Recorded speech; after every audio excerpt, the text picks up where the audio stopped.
Hello and thanks for joining College 2 Consulting. In this class I'm going to go over the process of the recruiting cycle, essentially, and I'll show you all the different parts of it and we'll go in depth on what those parts of the recruiting cycle are. Okay, let's get into it. This is how I imagine the consulting recruiting cycle. I tell my students that it's essentially a very short but very, very intense journey that you're going to have to go through. Very similar to running a baseball diamond. So let's pretend this is you. This is you and you're just thinking about consulting. You're not really sure what it is. You have heard about it, or maybe you know what it is, but you've never done an interview. So now what you need to do is you need to run to first base, which is the information session. In the information session, this is your first kind of real spot about getting into consulting. What you do here is you'll learn about companies and you'll be able to talk to different consultants and potential interviewers and gauge what the company does. After this, you need to update your resume and cover letter in order to be invited to a first round. If you can get the first round interview, here you'll probably do a case or a behavioral or maybe just two cases or whatever the company is asking for. And if you can get this knocked out and solidified, you can move on to the second round interview. This part will be much more intense. Here you'll probably do half a day of interviewing. It could be two cases or multiple cases and multiple behaviorals, group case, but it's going to be probably with higher level people such as partners and directors of the company. Once you can do this and you solidify this, now you're home, and you're home with an offer. Okay, so I'm going to go into each parts of this of the cycle in more depth. Information sessions. So let's pretend this is a room. Okay. So in an information session, you have this room, and when you walk in, this is what you'll probably see. You'll see these groups of people, these people that are your classmates and your friends surrounding these consultants. And they're asking them questions in this semicircle format. And what I do is I call this the phalanx. And for those who don't know, a phalanx is an old Greek and Roman military technique where a soldier would take a shield and would defend 3/4 of their body with a shield and 1/4 of the body of their soldier to the left or right of them. So what this does is this made a very impenetrable geometric shape that arrows and swords could not get into based on soldier shields. This is essentially what is happening at the info session. You have these phalanx of students who are blocking you from getting into the consultant. Okay? So what is the information session? Well, first it's an opportunity for you to meet the company. Usually what will happen is the company will start off by giving an introduction to who they are, what they do, their type of work, and industries they service. What it also allows you to do, though, is you can ask the consultants questions. You can talk to them and you can ask them, why did you like this company? Why did you pick this company over another company? What do you do outside of work? But it gives you an opportunity to really get to understand the people of the company, which is really the main point of this information session. But it also allows you to showcase yourself. A lot of students who go to information sessions, they just sit there and they listen. And they don't even really talk because they're very shy and very scared. But for you, you have the opportunity to talk about yourself and to give maybe one or two quick examples what you do that relates to what the consultant is talking about. This will help your chances in getting that first round interview and being more memorable. So what do you have to do? First, you have to enter a group or phalanx. Now this sounds much easier than it is, but later on in the course, we'll go over how to do this properly to look very accommodating when doing this and to not look rude. So next what you should do is you should ask questions, and don't just ask questions that are super easy. I mean, those are very good to start off with, such as why did you join this company? Why did you pick this company over another company? That's fine. But once you can start asking higher level questions, such as I heard about Deloitte, you have Impact Day. Can you tell me about your last Impact Day? That requires a little bit of research to do. Or you say, Bain, I know that you do a lot of stuff in private equity. I read a white paper from Bain about private equity in the consumer electronics field. What is Bain's plan for that?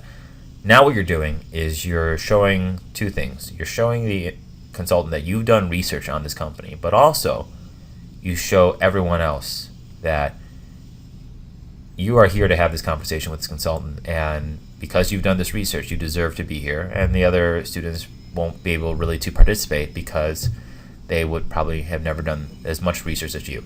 Okay? Next, you can get information about the company, and you can use this information for your cover letter. Talk about the culture, get that stuff that you can't find online so you can write it in your cover letter to really stand out. And last is be memorable. So here's a sneak peek of what happens. After you leave the information session, the HR person will take out a sheet of paper with everyone's name on it. And will essentially just ask the consultants, who remembers Stephen? Who remembers Jamie? Who remembers Susie? And the consultants will say, oh yeah, this person was wearing this, and we talked about this. This person was good. I like this person. Oh, this person was okay. I don't know about this person. So what you have to do is you have to be memorable. Don't just talk to one person. If you talk to one consultant and they end up leaving early or they don't like you, now that's gone essentially, and it's going to be really tough for you to get that first round invite. Instead, you can talk to at least 3 different people that work for the company. That could be the HR person too. Now you are hedging your bets. So you are diversifying your memorableness essentially. So now you can have 3 different people saying, "Oh yeah, I really like that person. Very, very memorable. I really like what we talked about. We talked about this. They did research on the white paper. Good person to have." Okay? So be memorable. Next, resumes, cover letters.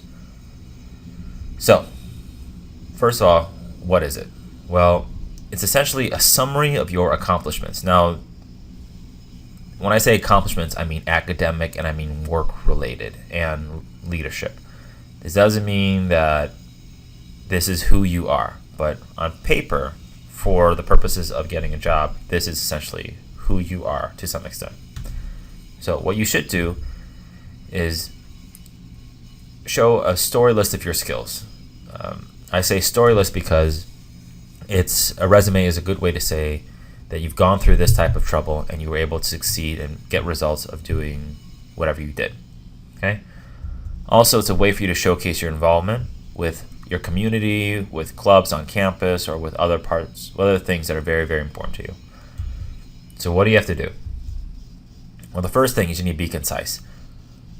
People who screen resumes, honestly, probably screen resumes for about a minute and a half. They just look over your whole thing for a minute and a half, and they're essentially trying to speed read through it. So be concise, but also be structured with your bullets. Because you have to play to this game where no one's going to really sit down and comb through your resume. They're going to just read it really, really quickly. If you're structured, this will help catch their eye much, much, much better. And a way to do this is to show results. I am very, very diligent with resumes, and we'll get onto this later, but I am very diligent about putting numbers, percentages, dollar figures, having which resulted in or in order to or projected to do this in every bullet of your resume. If you can do this, it does a couple things. Now it shows the result in a numerical format or what the expected result is supposed to be through text, but it also slows down the person who's screening your resume. When they see these words or they see results, now their mind has to take a step back and adjust what they're reading to slow down and to essentially absorb the material better. And lastly is keep it to one page. Cannot emphasize this enough. The most annoying thing is when you have a resume that's a page and a half or a page and 1 word. Play with the margins, do whatever you need to do to make it 1 page, and then save it as a PDF format and only send that format out. Do not send Word doc formats out, because if someone has a Mac as opposed to a PC or vice versa, now it looks very disjointed and it looks like it's over 2 pages. Don't do that, okay? Keep it 1 page. All right, first round interviews. Let's go back to this room that I'm drawing. In this room, you have a table. There'll be you. There'll be the interviewer. And there's going to be some time. So, what is it? Well, the first round interview is a case sometimes to test your skills. It also could involve a behavioral test to test your fit, and it's a one-on-one method to see how you'd interact with a client. So this is all happening in about 30 minutes for your first round interview. What do you have to do? Similar to resume, you need to be concise with your answers. You only have a certain amount of time that you and this consultant can speak, so make your answers very efficient. Next is be structured with your answers. When you're given a question, whether it be a case or it be a fit portion or behavioral or whatever, be structured with your answers because now it'll help the interviewer process what you're saying. Next is be engaging. Remember, we're talking about how does this work with a client. Be very engaging and be energetic and just show the interviewer that this is how you would talk with a client and you'd be a fantastic person to move on to the second round interview. Okay? So second round interviews. It's going to be a lot.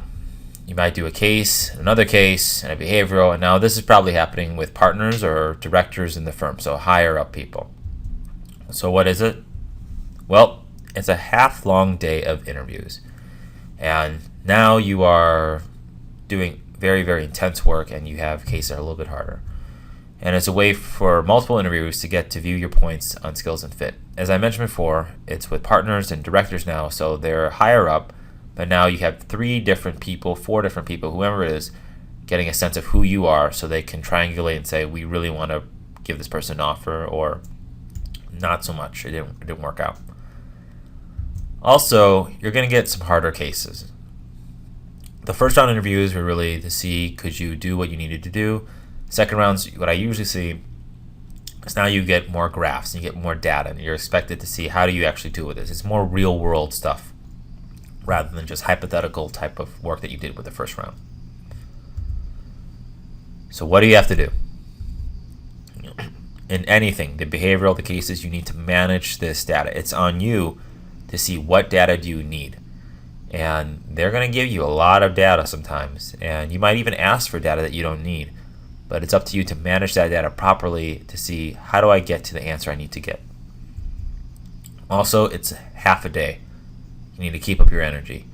You need to talk about things with, or the case with a lot of vigor and to really get excited about it. And tell different stories. When they ask about who you are or they ask about some experiences, if you can talk about different examples that you have of leadership or teamwork or whatever, now what you're doing is your interviewers are all going to talk later amongst themselves about you, and if they can share a story about you that the other 2 or 3 don't know, now they're essentially vouching for you, and it's very, very engaging. Okay? Win each interviewer. This means that essentially when you're talking to your interviewer, you want to have each one of them think, yes, this is the person that I want to give an offer to. I want this person to move on and get an offer and work with this company. But focus on that for every interviewer. Don't rely on maybe the next one will be better. Too bad. If you're dealt this really, really tough interviewer, you got to deal with it and you got to still try to win that person over. And lastly, focus on fit. So now you've done all these cases and you show that you're adept and you can do what you need to do, but you also do need to focus on fit during the second round because this is with the partners and these are the people who will be staffing you. So they want to know, can I take this person and put them on a project? Okay? So we've gone over all the parts of the recruiting cycle and parts that you need to master and what you need to do and what's expected. Later on in the course, we'll go into much more depth of what you should be doing, but this is a general overview of the entire recruiting cycle. Okay? I will see you in the next class.